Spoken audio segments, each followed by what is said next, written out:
우린 어제 이미 결혼했어요. 특별한 사람들만 불렀거든요. 그 한마디는 칼날처럼 날카롭게 공기를 갈랐다. 3년 동안 매달 월세를 대신 내주고 집안 가구를 채워주고 냉장고에 음식을 가득 채워주던 어머니 김현숙은 단 한순간에 특별하지 않은 사람으로 밀려났다. 아들의 결혼식장에서조차 존재하지 않는 그림자가 되어버린 순간. 그러나 이 고통스러운 장면 뒤에는 그녀가 전혀 예상하지 못한 진실과 삶을 송두리째에 뒤흔드는 거대한 전환점이 숨어 있었다. 들으시기 전에 채널 구독과 좋아요 부탁드립니다. 늦가을의 서울, 마포의 오래된 아파트 단지. 해가 기울며 차가운 바람이 골목길을 스쳐 지나가고 지하철 출구 앞 포장마차에서는 김치찌개 냄새와 술잔 부딪히는 소리가 흘러나온다. 71세의 김현숙은 층계참에 잠시 멈춰서서 가쁜 숨을 고르며 집으로 올라간다. 오래된 건물엔 엘리베이터가 없어 오르내릴 때마다 무릎이 시큰거렸지만 그녀는 늘 참고 견뎌왔다. 아들을 위해, 며느리를 위해, 또 가족이라는 이름을 지키기 위해. 집에 들어서자 낡은 거실 시계가 똑딱거리며 칠시를 알린다. 그녀는 조심스럽게 휴대폰을 집어들었다. 며칠째 답이 없던 아들에게 다시 전화를 걸었다. 수화기 너머에서 들려온 목소리는 아들이 아닌 낯선 듯한 며느리의 것이었다. 밝고 차갑게, 그러나 이상하게도 날이 서 있었다. 어머니, 저희 어제 결혼했어요. 작은 자리였고 특별한 분들만 모셨어요. 그 말이 끝나자마자 그녀의 눈동자가 순간적으로 흔들렸다. 거실 한가운데 놓인 낡은 소파, 그 소파도 사실 그녀가 사준 것이었다. 시선은 허공에 멈췄고 들고 있던 휴대폰이 마치 천근만근처럼 무겁게 느껴졌다. 입술은 달싹였지만 아무 말도 나오지 않았다. 아들은 곁에 있었지만 눈길조차 피하고 있었다. 벽장 안에는 분홍빛 한복이 가지런히 걸려 있었다. 그녀는 며느리를 위해 몇 달 전부터 직접 발품을 팔아 골랐다. 그리고 결혼식 날 입으려고 마련한 단정한 구두도 상자에 고이 담겨 있었다. 그러나 그 모든 준비물은 단 한 번도 빛을 보지 못했다. 20만 원을 넘게 쓴 한복값이 아까워서가 아니었다. 그 옷에 담긴 기대와 설렘, 아들의 인생에서 가장 빛나는 순간에 함께하고 싶었던 소망이 산산이 부서졌기 때문이다. 며칠 전까지 그녀는 아들의 결혼식을 손꼽아 기다리며 집안 구석구석을 청소했다. 먼지가 조금이라도 쌓이면 손수건으로 닦아내며 속으로는 작은 상상을 하곤 했다. 식이 끝나면 아들이 신부와 함께 이 집에 와서 따뜻한 식사라도 함께하지 않을까? 그녀는 심지어 적금을 깨서 100만 원을 축의금으로 준비해두고 있었다. 하지만 지금 그 모든 계획은 네 글자에 무너져 내렸다. 특별한 사람들만. 그녀는 눈을 감았다. 심장은 빠르게 뛰고 머릿속은 하얗게 비워졌다. 아들의 목소리가 들려왔다. 그러나 그것은 마치 연습한 듯 건조했다. 엄마, 그냥 조촐하게 했어요. 증인들만 있었어요. 하지만 연숙은 알고 있었다. 소셜미디어에 떠도는 사진 속 며느리의 부모와 형제들이 활짝 웃으며 샴페인을 들고 있었다. 하얀 웨딩드레스를 입은 며느리 옆에는 아들의 얼굴이 있었지만 정작 그녀는 그 자리에 없었다. 그 순간 그녀의 가슴은 얼음물 한 양동이를 뒤집어 쓴 듯 차갑게 식어갔다. 거실 불빛 아래 앉아있던 연숙의 얼굴에는 깊은 주름이 드리워져 있었다. 눈가에 맺힌 눈물이 떨어지려는 순간 그녀는 억지로 고개를 들었다. 왜 나는 특별하지 않은 걸까? 그녀는 되묻고 또 되물었다. 3년 동안 꾸준히 월세를 대신 내주고 식탁위가 텅 빌 때마다 쌀과 반찬거리를 사서 채워 넣어주었다. 심지어 며느리가 필요한 옷과 생활비까지 보태주었다. 그럼에도 불구하고 그녀는 결혼식의 한 자리를 차지하지 못했다. 아들은 여전히 고개를 숙인 채 아무 말도 하지 않았다. 그의 눈빛은 회피와 두려움이 섞여 있었지만 더 이상 어머니를 바라보지 않았다. 그 모습에서 연숙은 낯선 이질감을 느꼈다. 마치 낯선 사람과 같은 피 한 방울 섞이지 않은 남자처럼 보였다. 그녀는 천천히 숨을 고르며 손을 떨었다. 손끝에 힘이 빠져 휴대폰이 바닥에 떨어질 뻔했다. 하지만 곧 다시 움켜쥐었다. 눈물이 볼을 타고 흘러내렸지만 울음소리는 밖으로 나오지 않았다. 억눌린 울음은 목구멍 어딘가에 걸려 가시처럼 아팠다. 그녀는 곰곰이 생각했다. 내가 잘못 키운 걸까? 내가 너무 많이 주어서 아이가 당연히 받아야 한다고 생각하게 된 걸까? 이 질문은 오래도록 가슴 깊은 곳을 찌르며 그녀를 괴롭혔다. 벽에 걸린 오래된 사진 속에는 어린 시절의 준호가 있었다. 밝게 웃으며 엄마 품에 안겨있던 그 아이는 어디로 사라진 걸까? 지금 눈앞에 있는 준호는 더 이상 자신이 알던 아들이 아니었다. 창밖에서 바람이 세차게 불어오자 낡은 창틀이 덜컹거렸다. 그 소리가 그녀의 마음속 균열을 더 크게 벌려놓는 듯했다. 연숙은 두 손으로 얼굴을 감싸며 의자에 몸을 기댔다. 하지만 눈을 감아도 며느리의 차가운 미소와 그 말이 귓가를 맴돌았다. 특별한 사람들만 불려져 내리고 있었다. 아침 햇살이 희미하게 아파트 창문을 뚫고 들어왔지만 김연숙의 얼굴에는 여전히 밤새 지새운 흔적이 남아 있었다. 눈두덩은 퉁퉁 부어 있었고 입술은 바싹 말라 있었다. 부엌 테이블 위에는 전날 밤 먹다 남은 미역국 한 그릇이 식은 채 놓여 있었다. 젓가락은 그대로 국그릇 옆에 기울어져 있었고 냄비 속 밥은 딱딱하게 굳어 있었다. 그녀는 의자에 앉아 국그릇을 바라보다가 천천히 고개를 숙였다. 특별한 사람들만. 그 말이 다시 귓가에 맴돌았다. 소리 없는 한숨이 터져나왔다. 그녀의 눈빛은 깊은 곳에서 무언가가 부서지는 듯 흔들리고 있었다. 카메라가 따라가듯 좁은 아파트 거실을 비추면 여기저기 쌓인 영수증, 밀린 수도새 고지서, 그리고 반쯤 열려있는 장롱에서 드러나는 옷가지들이 보인다. 연숙은 늘 아들에게 돈을 보내느라 본인의 생활비를 줄였다. 시장에 가면 고등어 한 마리조차 사기 망설였고 마트에서 세일하는 콩나물이나 두부로 끼니를 때우는 날이 많았다. 그러나 정작 그녀는 이 부족함을 불평한 적이 없었다. 그녀는 늘 괜찮다고 스스로를 위로했다. 아들이 열심히 준비하고 있으니 곧 나아질 거야. 하지만 현실은 달랐다. 아들은 언제나 무거운 빚과 카드 할부에 시달렸고 며느리는 집세와 생활비를 자연스럽게 그녀에게 부탁했다. 부탁이 아니라 요구에 가까웠다. 그녀는 이웃 사람들과의 거리는 점점 멀어졌다. 같은 단지에 사는 또래 할머니들은 종종 모여 함께 운동을 하거나 시장에 같이 가곤 했다. 하지만 연숙은 그 모임에 점점 나가지 않았다. 아들의 전화가 언제 올지 몰라 늘 집에서 기다려야 한다는 이유였다. 하지만 속마음은 달랐다. 혹여라도 다른 할머니들이 손자 결혼식이나 가족 이야기를 꺼내면 자신은 부끄러워서 아무 말도 못할 것 같았다.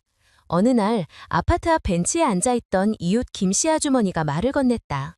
어머니, 아드님 결혼식은 언제예요? 준비 잘 되고 있죠? 그 순간 연숙의 손끝이 떨렸다. 그녀는 억지로 미소를 지으며 대답했다. 아직 날짜는 안 정했어요.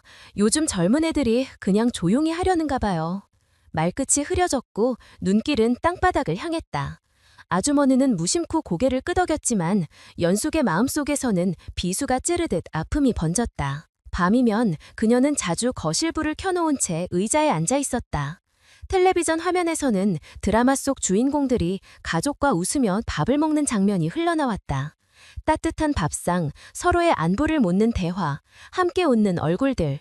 그 장면들이 화면 밖으로 새어나와 그녀의 빈 거실을 더욱 차갑게 만들었다. 그녀는 리모컨을 꺼버리고 대신 손가락으로 식탁 위 나무 무늬를 천천히 쓰다듬었다. 나도 저런 평범한 저녁을 원했을 뿐인데. 주말이면 준호와 민정은 종종 집에 왔다. 하지만 그들의 태도는 달라져 있었다. 소파에 몸을 던지듯 앉아 휴대폰을 손에서 놓지 않았고 연숙이 정성껏 차려준 반찬에는 젓가락질 몇 번만 하고는 시큰둥했다. 민정은 가끔 어머니 이번 달은 조금 힘든데 혹시 라며 말을 꺼냈다. 그때마다 연숙은 대답 대신 지갑을 꺼내거나 통장을 확인했다.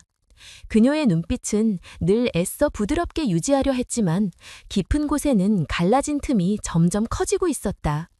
주머니 속 지폐가 빠져나갈 때마다 그녀는 마음속에서 무언가가 조금씩 깎여나감을 느꼈다. 하지만 차마 거절은 하지 못했다. 혹시 내가 거절하면 아들이 나를 더 멀리하지 않을까? 그 두려움이 그녀를 올감했다. 거실 한쪽 벽에는 남편의 사진이 걸려 있었다. 젊은 시절의 미소 짓는 얼굴. 연숙은 가끔 그 사진 앞에 서서 속삭였다. 여보, 내가 잘하고 있는 거 맞지? 준호를 이렇게 도와주는 게 옳은 걸까? 그러나 사진 속 남편은 아무 대답도 해주지 않았다. 오직 침묵만이 흘렀다. 그 침묵 속에서 그녀는 점점 더 작아지고 고독해졌다. 카메라는 다시 부엌으로 이동한다.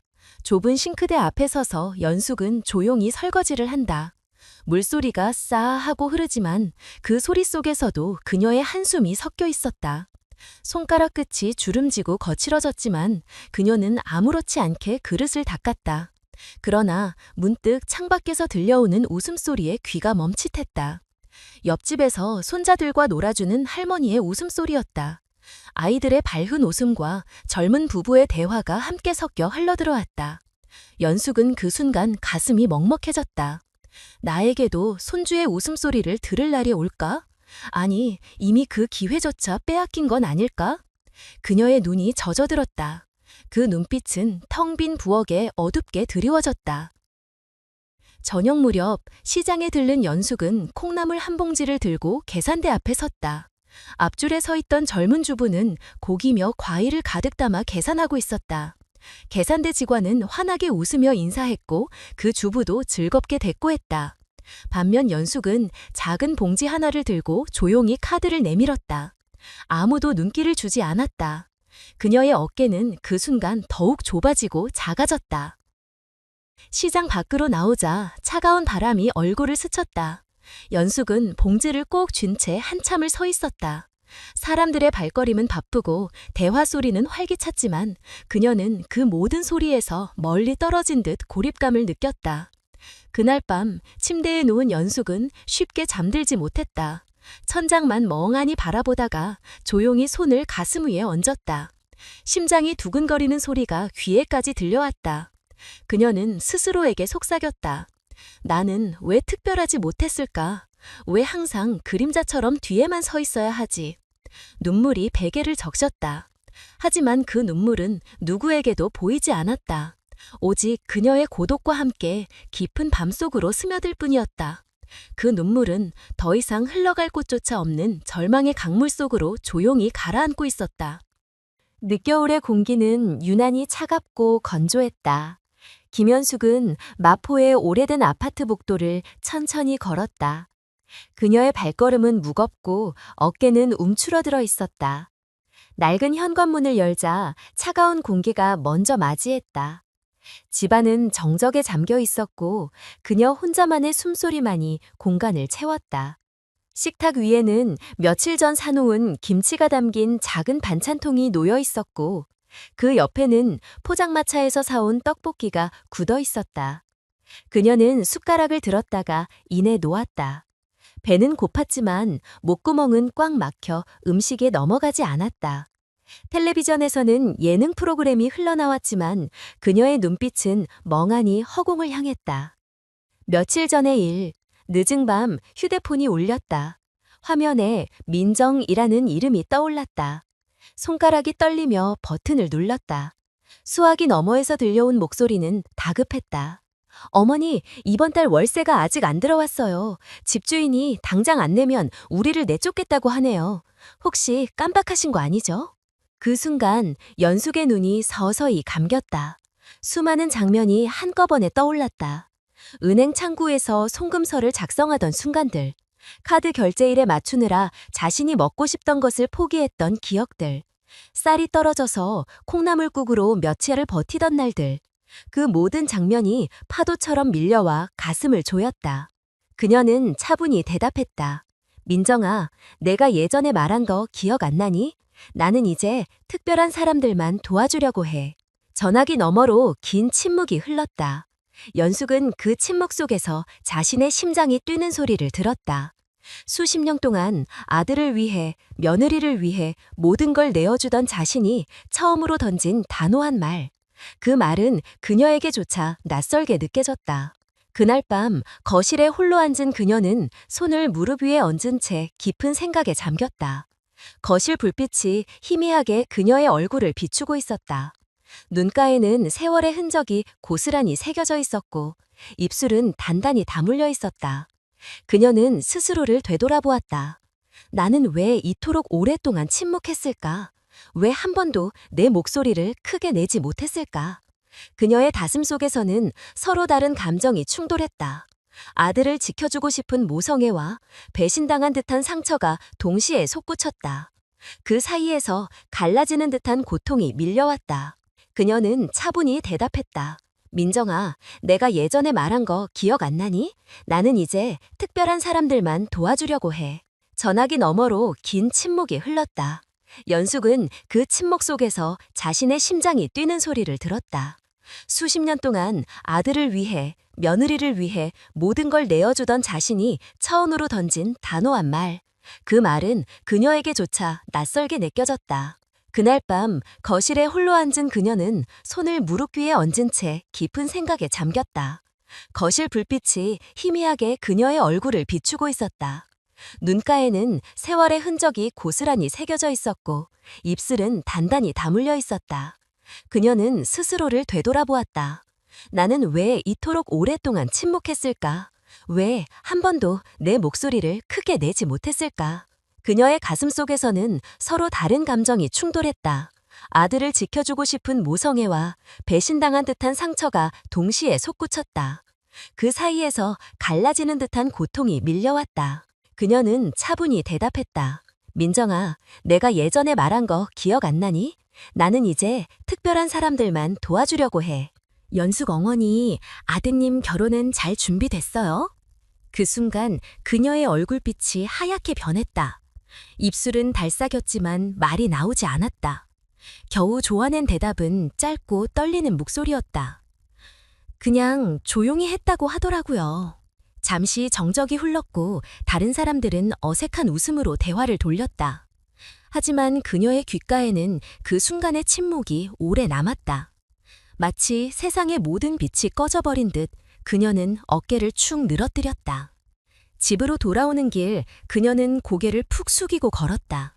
지나가는 사람들의 발걸음 소리가 멀게만 들렸다. 편의점 앞에서 대학생들이 웃으며 컵라면을 나눠 먹는 장면이 눈에 들어왔다. 그 소소한 웃음조차 그녀의 바승을 더 허전하게 만들었다. 문을 열고 들어온 집은 여전히 적막했다. 그녀는 신발을 벗고 천천히 부엌으로 향했다. 냉장고를 열자 텅 빈 칸 사이로 반쯤 남은 김치통이 덩그러니 있었다. 다른 반찬은 보이지 않았다. 그녀는 손을 뻗어 김치를 꺼내려다 그대로 문을 닫았다. 허기보다 마음의 공허함이 더 크게 그녀를 짓눌렀다. 밤이 깊어갈수록 그녀의 방 안 공기는 무거워졌다. 침대에 앉아 시계를 바라보았다. 초침이 움직이는 소리가 유난히 크게 들렸다. 눈을 감으면 며느리의 차가운 미소와 아들의 고개 숙인 모습이 다시 떠올랐다. 나는 정말 쓸모없는 사람인가? 내 사랑은 왜 늘 거절당하는 걸까? 그녀는 손등으로 눈가를 훔쳤지만 눈물은 멈추지 않았다. 그 눈물은 오랫동안 쌓인 슬픔이자 인정받고 싶었던 마음의 울부짖음이었다. 다음 날 아침 그녀는 거울 앞에 섰다. 피곤에 찌든 얼굴, 깊어진 주름, 희미해진 눈빛. 그러나 그 속에는 새로운 무언가가 깃들어 있었다. 상처 속에서 피어난 단단한 의지였다. 그녀는 거울 속 자신을 향해 속삭였다. 이제 더 이상은 안 돼. 그 목소리는 낮았지만 분명했다.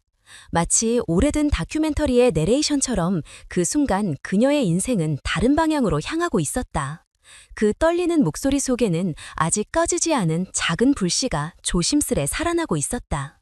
늦은 오후 겨울 햇살이 희미하게 아파트 단지를 스쳐 지나갔다.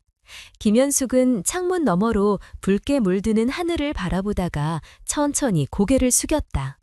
거실 테이블 위에는 빛이 바랜 통장과 계산서들이 어지럽게 놓여 있었다. 손끝으로 장부를 넘길 때마다 그녀의 눈빛은 점점 더 무거워졌다. 매달 꼬박꼬박 빠져나간 송금 기록들, 늘어난 공과금, 줄어드는 잔액, 그 모든 숫자가 그녀의 지난 세월을 증언하듯 고스란히 적혀 있었다. 그녀는 손을 떨며 작은 계산기를 꺼내들었다. 버튼을 눌러보니 0이 찍힌 화면에 그녀의 얼굴이 어둡게 비쳤다. 이제 그만해야 해. 그녀는 속으로 중얼거렸다.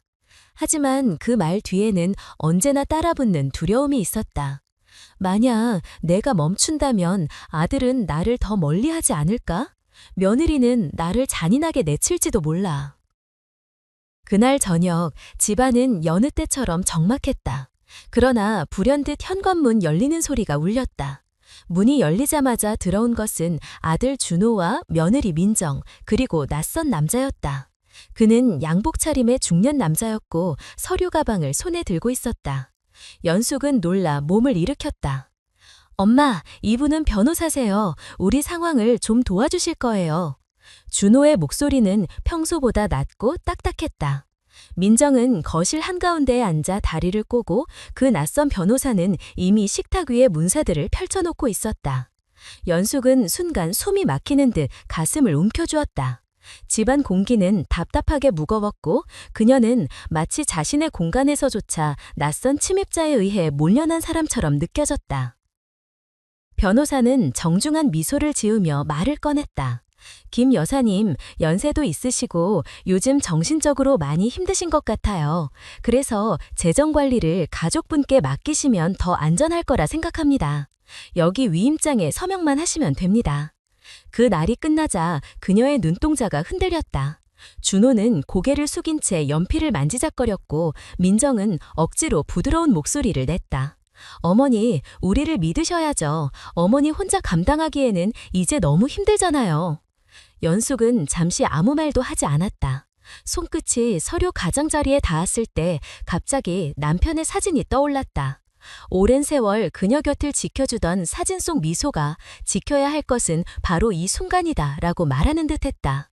그녀는 떨리는 손으로 서류를 들고 그대로 서랍 속에 밀어넣었다. 이건 내 집이야. 내 돈이고 내 삶이야. 지금 당장 나가. 그 말에 민정의 얼굴이 굳었다. 준호는 순간 어린 시절처럼 환한 표정을 지으며 말했다.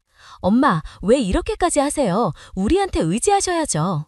그녀는 단호하게 고개를 저었다. 눈동자는 흔들리지 않았다. 이제 그만 나를 ATM처럼 생각한다면 더 이상 가족이 아니야. 순간 거실 공기는 얼어붙었다. 변호사는 난처한 듯 기침을 하고 서류 가방을 닫았다.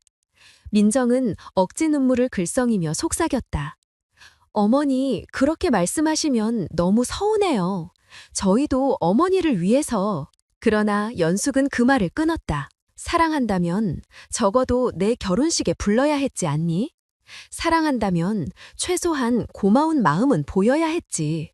그런데 너희는 나를 철저히 배제했어. 그녀의 목소리는 떨렸지만 그 떨림은 분노와 슬픔이 뒤섞인 진실한 울림이었다. 잠시 후 세 사람은 무거운 발걸음으로 현관을 나섰다.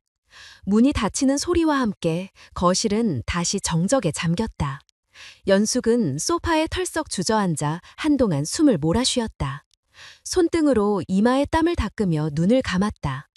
눈물은 이미 고갈된 듯 나오지 않았다. 대신 깊은 한숨이 천천히 새어나왔다. 다큐멘터리 카메라는 천천히 그녀의 방을 비춘다.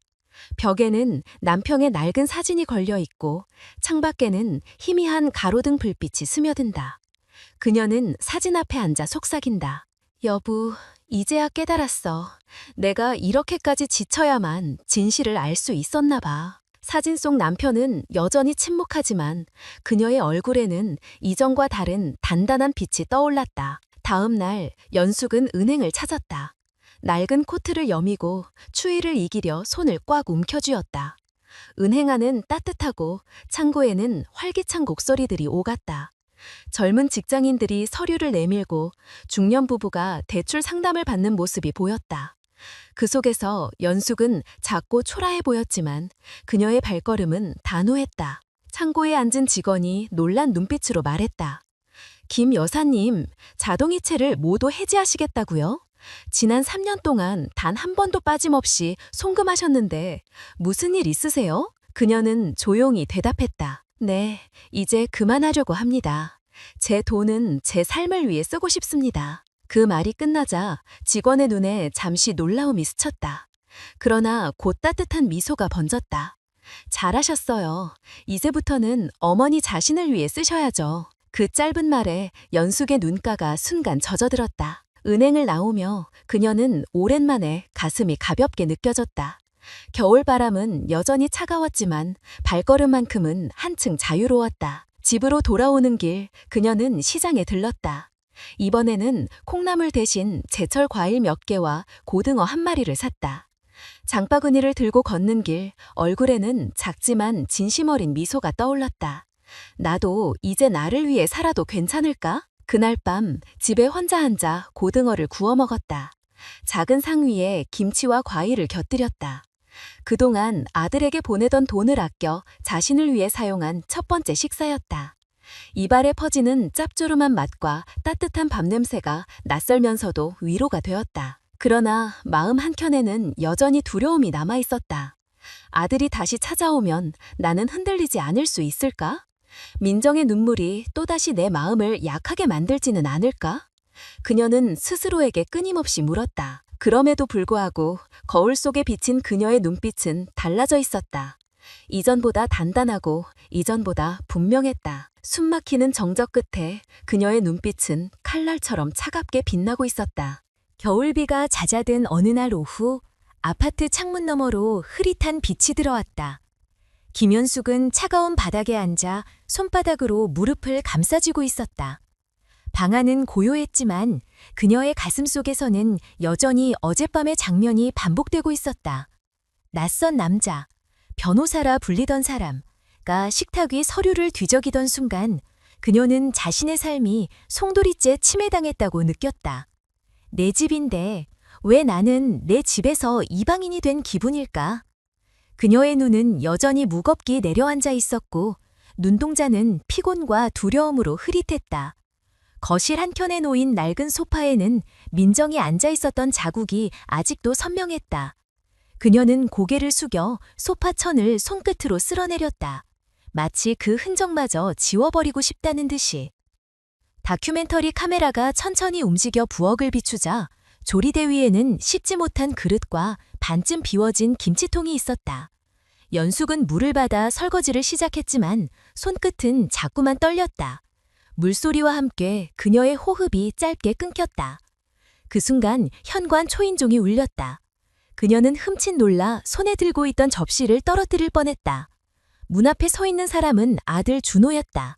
그의 눈빛은 불안과 화가 뒤섞여 있었고 입술은 단단히 다물려 있었다.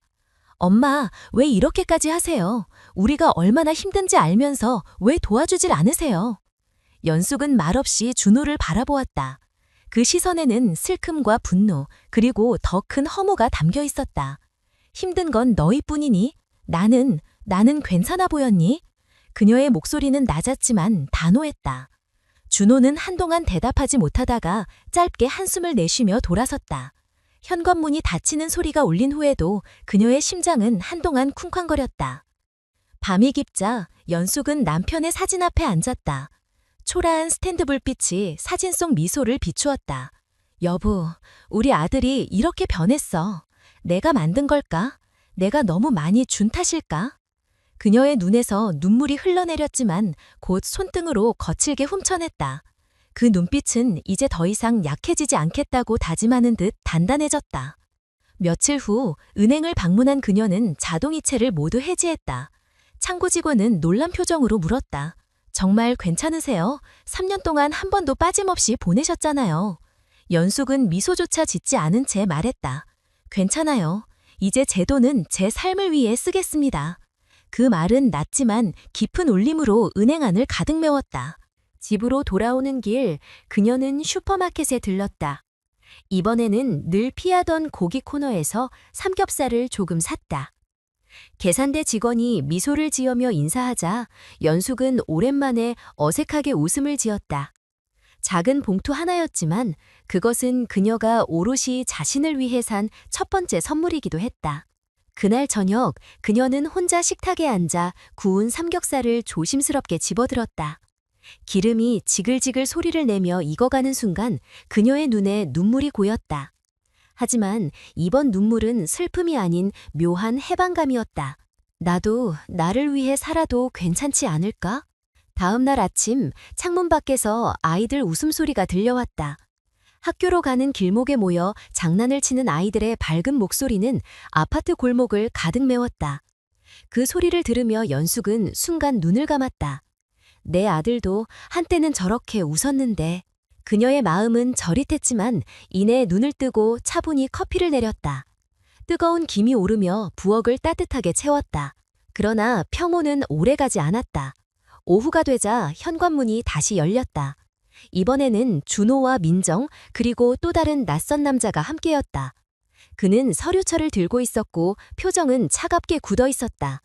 민정이 먼저 말을 꺼냈다. 어머니, 이건 어머니를 위해서예요. 혼자 계시면 위험하잖아요. 저희가 관리해드리는 게 맞습니다. 그녀의 말투에는 위로보다는 압박이 담겨 있었다. 준호는 고개를 숙인 채 아무 말도 하지 않았다. 연숙은 그들의 얼굴을 하나하나 바라보았다. 그리고 천천히, 그러나 분명하게 말했다. 나는 혼자가 아니야. 나는 나 자신과 함께 살아왔고 앞으로도 그렇게 살 거야. 너희가 내게서 빼앗으려는 건 돈이 아니라 내 존엄이야. 그 순간 민정의 눈빛이 흔들렸다. 그러나 곧 억지 웃음을 지으며 변호사 쪽을 바라봤다. 다큐멘터리 카메라는 그녀의 얼굴을 클로즈업한다. 깊게 팬 주름 사이로 고집스러운 의지와 오랜 슬픔이 뒤섞여 있었다. 숨소리는 거칠었지만 눈동자는 흔들림이 없었다. 그녀는 손가락을 들어 현관문을 가리켰다. 이제 나가. 다시는 내 집을 이렇게 함부로 들어오지 마.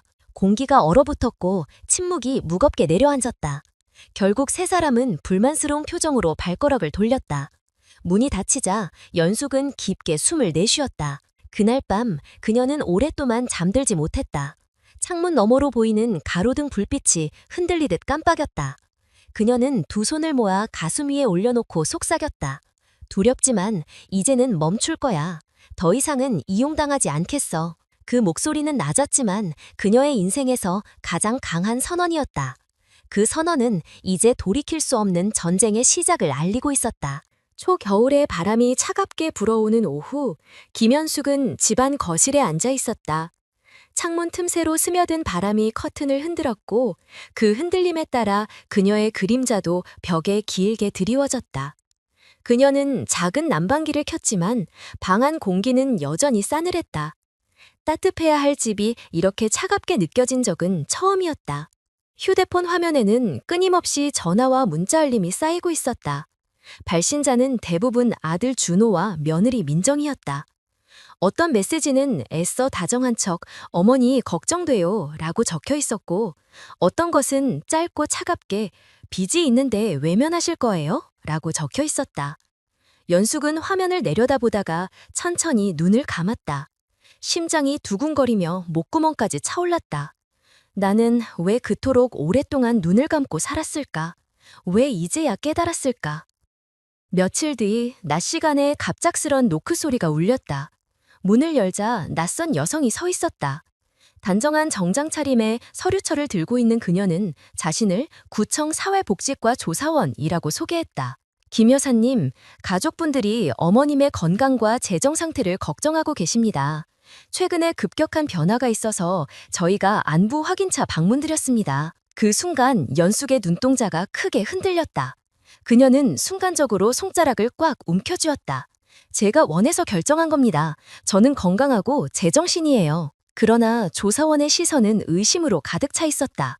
그녀가 메모지에 무언가를 적을 때마다 연숙은 마치 자신이 범죄자라도 된 듯 가슴이 조여왔다. 거실 테이블에 앉아 차를 내주며 그녀는 조용히 숨을 고르려 했다. 하지만 조사원은 계속 질문을 이어갔다. 최근에 가족분과 연락을 피하시고 불필요하게 감시 카메라를 설치하셨다고 들었습니다. 혹시 외부에 대한 과도한 불안감이 있으신가요? 그 말에 연숙의 입술이 순간 굳어졌다. 억울함이 목까지 차올랐지만 목소리는 떨림 없이 나왔다. 저는 저를 지키려고 한 겁니다. 가족이라고 해서 언제나 안전한 건 아니잖아요. 순간 조사원의 눈빛이 흔들렸다. 그러나 곧 다시 표정은 무표정으로 돌아왔다. 조사원이 돌아가고 난 뒤 연숙은 소파에 앉아 깊은 숨을 몰아쉬었다. 눈가에 맺힌 눈물이 떨어져 무릎 위에 닿았다. 그녀는 손바닥으로 눈을 가린 채 속삭였다. 이제는 나를 미쳤다고 몰아가려 하는구나. 다큐멘터리 카메라는 그날 저녁 그녀가 혼자 식탁에 앉아있는 모습을 비춘다. 식탁 위에는 김치찌개와 계란말이가 놓여 있었지만 젓가락은 거의 움직이지 않았다. 그녀의 시선은 텅 빈 의자들을 향해 있었다. 한때 아들과 함께 앉아 웃으며 밤을 먹던 자리가 이제는 깊은 공허함만 남았다. 그녀는 숟가락을 내려놓고 두 손을 모았다. 눈빛은 멀리 어딘가를 향해 있었지만 마음속에서는 혼란과 두려움이 끊임없이 싸우고 있었다. 나는 정말 미쳐가는 걸까? 아니면 이제야 제정신을 되찾은 걸까? 며칠 후 이웃 주민들의 시선은 미묘하게 변해 있었다. 엘리베이터 앞에서 마주친 옆집 아줌마는 예전과 달리 짧게 인사만 하고 서둘러 자리를 떴다. 아이들과 함께 있던 다른 주민은 작은 목소리로 속삭였다. 저분 요즘 이상하다던데 가족들이 걱정이 많다나 봐. 그 속삭임이 귓가에 꽂히자 연숙은 얼굴이 붉어졌다. 하지만 곧 고개를 푹 숙이고 아무 말도 하지 않았다. 심장은 쿵쾅거렸고 손끝은 차갑게 식어 있었다. 밤이 되면 그녀는 더욱 불안해졌다. 창문 너머로 지나가는 자동차 불빛이 벽에 비칠 때마다 혹시 누군가 자신을 감시하고 있는 건 아닐까 하는 두려움이 엄습했다. 현관문이 조금만 울려도 가슴이 철렁 내려앉았다. 침대에 누워 천장을 바라보며 그녀는 속으로 중얼거렸다. 나는 잘못한 게 없어. 나는 그저 가족을 사랑했을 뿐인데. 눈물이 흘러내렸지만 그녀는 이내 눈을 닫고 잠을 청했다. 그러나 깊은 잠은 찾아오지 않았다. 다음 날 동네 시장에 나간 그녀는 평소보다 더 작게 몸을 움츠렸다. 사람들이 건네는 인사조차 부담스러웠다. 채소 가게 주인이 웃으며 물었다. 어머니, 오늘은 뭘 사세요? 그녀는 짧게 대답했다. 그냥 콩나물이요. 상인은 잠시 의아한 눈빛을 보냈지만 곧 아무렇지 않게 계산을 해주었다. 그러나 연숙은 그 시선조차 자신을 의심하는 것처럼 느껴졌다. 봉투를 들고 시장을 나서며 그녀는 주위를 두리번거렸다. 발걸음은 점점 빨라졌고 손에 든 봉투는 땀으로 젖어 있었다. 집으로 돌아온 그녀는 현관문을 2번, 3번 확인했다. 자물쇠를 돌리고 다시 돌리고 결국은 의자까지 문 앞에 가져다 놓았다. 마치 세상 전체가 자신을 밀어내는 듯한 기분 속에서 그녀는 작은 방 안에 스스로를 가두었다. 그러나 그 고립 속에서 오히려 새로운 힘이 움츠고 있었다. 이대로 주저앉을 수는 없어. 나를 미쳤다고 몰아세우는 그들 앞에서 반드시 나 자신을 지켜내야 해. 다큐멘터리 카메라는 그녀의 얼굴을 비춘다. 눈가에는 눈물이 마르지 않았지만 눈동자 깊은 곳에는 단단한 빛이 스며 있었다. 온 세상이 등을 돌린 듯 했지만 그녀의 내면에서는 한 송이 꽃이 꿋꿋이 피어나고 있었다. 아침 공기가 아직 차갑게 남아있던 겨울 끝자락, 김현숙은 법원 건물 앞에 서 있었다. 회색빛 콘크리트와 높이 수줌의 기둥들이 그녀를 압도하듯 내려다보고 있었다. 마치 오래된 다큐멘터리의 한 장면처럼 작은 노인의 몸이 도시의 차가운 풍경 속에서 외로이 흔들리고 있었다. 그녀의 손은 검은 핸드백끈을 꽉 쥐고 있었고 손등에 핏줄이 도드라져 있었다. 긴장으로 손가락 끝이 떨렸지만 그녀는 애써 표정을 굳혔다. 오늘만큼은 절대로 흔들리면 안 된다. 오늘 내가 무너지면 내 삶이 끝나는 거야. 옆에는 그녀의 변호사 이태호가 서 있었다. 그는 차분한 목소리로 말했다. 여사님, 오늘은 그쪽에서 먼저 공격할 겁니다. 하지만 걱정 마세요. 증거도 증인도 우리 쪽에 있습니다. 그 말을 듣고도 연숙의 눈빛은 여전히 불안에 떨렸다. 그러나 마음속 어딘가에서는 작은 불씨가 타오르고 있었다. 법정 안으로 들어서자 공기는 무겁게 가라앉아 있었다. 양쪽에 나란히 앉은 사람들의 시선이 그녀에게 쏠렸다. 피고석에 앉은 그녀는 고개를 곧게 세우려 했지만 심장은 쿵쾅거렸다. 맞은편에는 아들 준호와 며느리 민정이 앉아 있었다. 그들의 표정은 마치 장례식장에 온 사람처럼 검게 굳어 있었다. 그러나 그 눈빛 속에는 연민보다는 탐욕이 깔려 있었다. 준호는 어색하게 넥타이를 고쳐매며 시선을 피했고 민정은 억지로 눈물을 글썽이며 고개를 숙였다. 재판장이 들어오자 모두가 일어섰다. 방청석에서 들려오는 의자의 마찰음이 순간적으로 귀를 때렸다. 연숙은 마치 자신이 세상 모든 사람 앞에 서 있는 듯한 압박을 느꼈다. 김연숙 씨는 최근 정신적 판단 능력이 현저히 저하되었으며 가족의 부양과 재정 관리를 스스로 할 수 없는 상태입니다. 아들의 변호사가 낭독한 첫 문장은 그녀의 가슴을 찔렀다. 나를 무능한 사람으로 몰아가고 있구나. 그녀는 입술을 깨물며 침묵했다. 눈빛은 흔들렸지만 시선은 바닥으로 떨어지지 않았다. 민정이 증언대에 올랐다. 그녀는 손수건으로 눈가를 닦으며 떨리는 목소리를 냈다. 어머니는 최근에 너무 변하셨어요. 저희와 연락도 끊으시고 혼자 집에서 위험하게 지내세요. 제가 보기엔 혼자가 두려워서 자꾸 우리를 밀어내는 것 같아요. 그 말에 방청석에서 작은 웅성거림이 일었다. 연숙은 주먹을 꼭 쥐었다. 눈물을 흘리는 건 나였는데 왜 그녀가 피해자인 척 울고 있는 거지? 이태호 변호사가 반대 신문을 시작했다. 민정 씨, 마지막으로 시어머니께 전화를 드렸을 때 무슨 말씀을 하셨습니까? 민정은 순간 머뭇거렸다. 월세가 밀려서 도와달라고 했어요. 그러면 그 대화는 어머니의 정신 상태를 걱정한 게 아니라 돈을 요구한 게 맞지요? 법정 안은 다시 정적에 잠겼다. 민정의 눈빛은 흔들렸고 그녀는 대답 대신 고개를 숙였다. 다음은 준호의 차례였다. 그는 증언대에 서며 억울한 듯 고개를 들었다. 엄마는 원래는 저희에게 늘 따뜻했는데 요즘 들어 갑자기 변했어요. 이웃 사람들도 이상하다고 하고 저는 단지 엄마가 제대로 돌봄을 받기를 바랄 뿐입니다. 그 말에 연숙의 가슴은 갈라지는 듯했다. 내 아들이 나를 돌보고 싶어서 여기에 선 게 아니야. 그는 단지 내 돈을 원할 뿐이야. 변호사의 질문이 이어졌다. 준호 씨, 지난 3년 동안 어머니께 받은 금액을 아십니까? 잘 기억은 안 나요. 3,300만 원이 넘습니다. 그 돈으로 본인 생활을 유지하신 건 사실이지요? 준호의 얼굴이 굳어졌다. 대답은 없었다. 이웃 주민이 증인으로 나왔다. 그는 무심하게 말했다. 저분이 요즘 카메라도 달고 혼잣말도 하고 조금 이상해 보이긴 했습니다. 그 말은 단순했지만 법정 분위기를 다시 무겁게 만들었다. 연숙은 순간 눈을 감았다. 억울함이 목까지 차올랐지만 침묵으로 삼켰다. 그러나 곧 약국 주인이 증언했다. 제가 증언한 건 오해였습니다. 사실 김 여사님은 특별한 약을 드시는 분이 아니세요. 건강하시고 늘 또렷하셨습니다. 그 말에 그녀의 눈가에 작은 빛이 스쳤다. 나를 기억해주는 사람이 아직 있구나. 마침내 그녀가 증언대에 섰다. 모든 시선이 그녀에게 쏠렸다. 순간 목이 바짝 마르고 손이 떨렸다. 하지만 그녀는 심호흡을 하고 입을 열었다. 저는 지난 3년 동안 아들과 며느리를 위해 제 노후 자금을 쏟아부었습니다. 월세, 생활비, 옷, 심지어 결혼 준비까지. 하지만 그들은 저를 결혼식에 부르지 않았습니다. 저는 사랑받는 어머니가 아니라 단지 지갑이었습니다. 그녀의 목소리는 울림이 있었고 눈가에는 눈물이 맺혔지만 목소리는 흔들리지 않았다. 저는 미치지 않았습니다.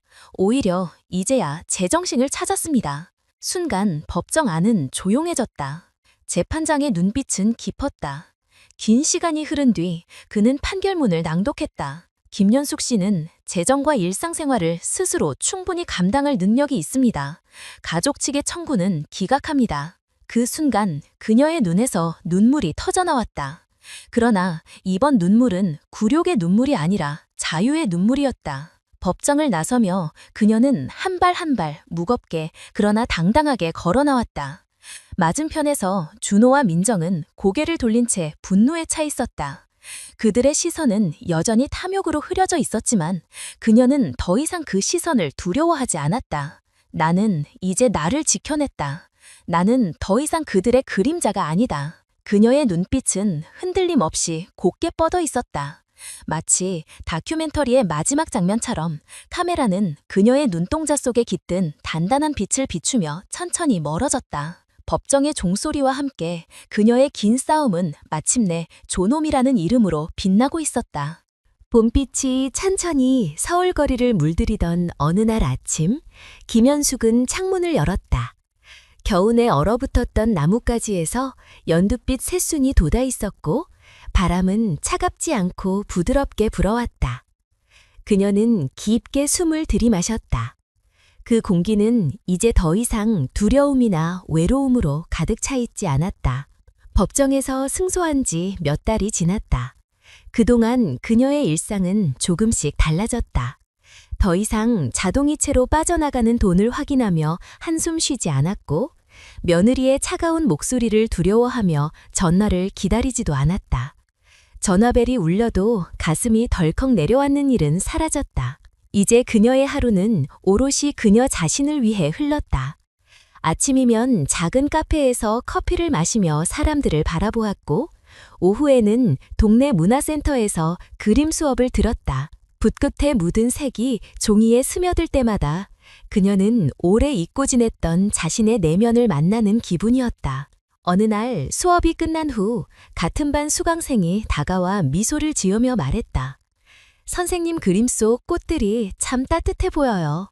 마치 긴 세월을 견딘 사람만이 그릴 수 있는 느낌이에요. 그 말에 연숙의 눈이 순간 흔들렸다. 인정받는다는 건 그렇게 작은 말 한마디가 전부졌다. 그러나 그 말은 지난 수년 동안 특별하지 않은 사람이라 불리며 짓눌린 마음을 서서히 치유했다. 그녀의 눈가에 눈물이 고였지만 이번엔 기쁨에 가까운 눈물이었다. 저녁이 되어 집으로 돌아가는 길, 그녀는 동네 아이들이 뛰노는 모습을 바라보았다. 아이들의 웃음소리는 봄바람을 타고 골목마다 퍼졌다. 그녀는 발걸음을 멈추고 한참 동안 그 소리를 들었다. 언젠가 나도 손자의 웃음을 들을 수 있었을까? 한편으론 아쉬움이 스쳤지만 이내 고개를 저었다. 이제 그녀는 더 이상 불가능한 것에 매달리지 않았다. 내게 남은 삶은 이미 충분히 값지고 아름다울 수 있다. 집에 돌아오자 이웃 엘리베이터 안에서 마주친 노부부가 인사를 건넸다. 요즘 얼굴이 밝아지셨어요. 연숙은 잠시 머뭇거리다 환하게 웃었다. 네, 저도 그걸 느껴요. 그 순간 오랫동안 잊고 지냈던 온기가 가슴 깊은 곳에서 퍼져나갔다.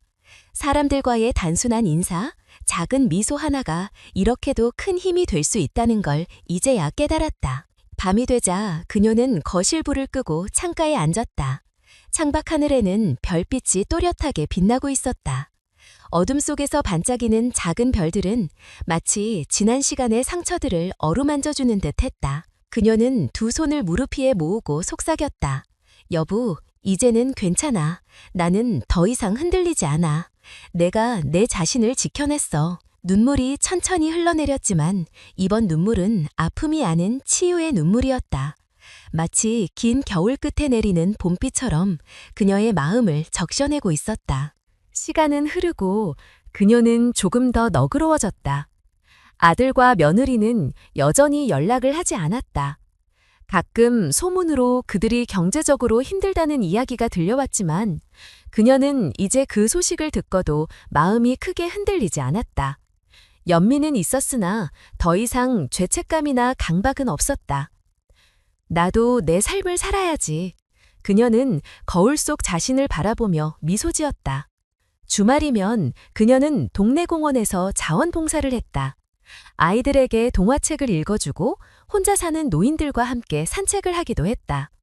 누군가 그녀의 손을 꼭 잡으며 고마워요 라고 말할 때 그녀는 비로소 깨달았다. 내가 흘린 눈물과 상처가 헛된 게 아니었구나. 내가 살아낸 이 시간이 다른 사람에게 작은 위로가 될 수 있다면 그것으로 충분하다. 어느 늦은 오후 그녀는 남편의 묘를 찾아갔다. 묘비 앞에 앉아 새로 산 꽃다발을 내려놓았다. 바람에 흩날리는 꽃잎을 바라보며 조용히 중얼거렸다. 여보, 나는 이제 외롭지 않아. 당신이 남겨준 사랑으로 나를 지켰고 그 사랑으로 다른 이들에게도 작은 힘이 될 수 있었어. 묘비 위로 햇살이 내려앉았다.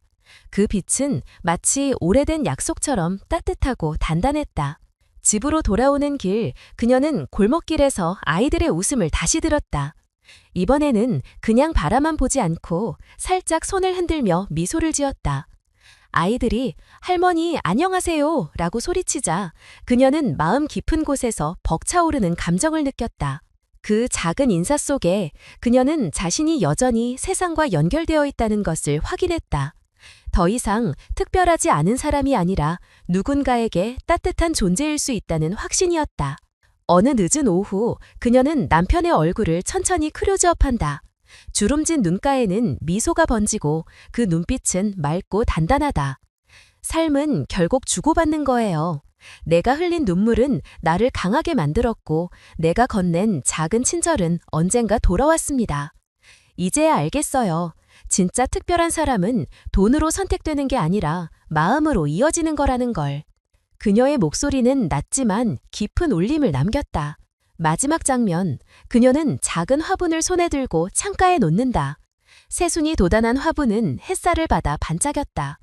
카메라는 천천히 창문 밖으로 이동하며 푸른 하늘과 햇살 가득한 거리를 비춘다. 그 위에 그녀의 내레이션이 흐른다. 누군가를 위해 흘린 눈물이 헛되지 않으려면 먼저 나 자신을 사랑해야 합니다. 그리고 그 사랑이 다시 누군가의 삶을 지탱할 힘이 되겠지요.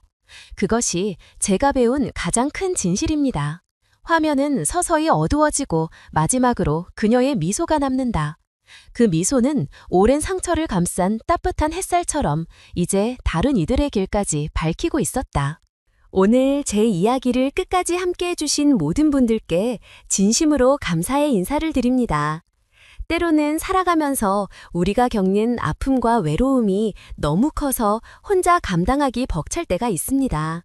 그러나 이렇게 귀 기울여 주시는 분들이 있다는 사실만으로도 큰 위로와 용기가 됩니다. 오늘의 이야기는 단순히 한 사람의 고통스러운 경험이 아니라 누구나 겪을 수 있는 삶의 진실을 담고 있습니다. 사랑이라는 이름으로 주고받는 관계 속에서 때로는 상처도, 때로는 배신도 경험하지만 결국 중요한 것은 자신을 잃지 않고 존엄을 지켜내는 것이라는 사실을 깨닫게 해줍니다. 이 이야기를 통해 우리가 다시 생각해 보아야 할 것은 바로 진정한 가족의 의미, 그리고 사람과 사람 사이의 진실한 마음입니다. 돈으로는 결코 살 수 없는 믿음과 존중이야말로 인생을 지탱하는 가장 큰 힘이라는 것을 보여주었습니다. 여러분도 이 교훈을 마음에 새기시고 주변의 소중한 분들과 따뜻한 나눔과 존중을 이어가시길 바랍니다. 저희 채널을 응원해 주시려면 어렵지 않습니다. 아래에 좋아요를 눌러주시고 느끼신 점을 댓글로 남겨주시면 구독을 해주시면 큰 힘이 됩니다. 여러분의 작은 관심 하나하나가 앞으로 더 많은 이야기를 나눌 수 있는 밑거름이 될 것입니다. 다시 한번 진심으로 감사드립니다.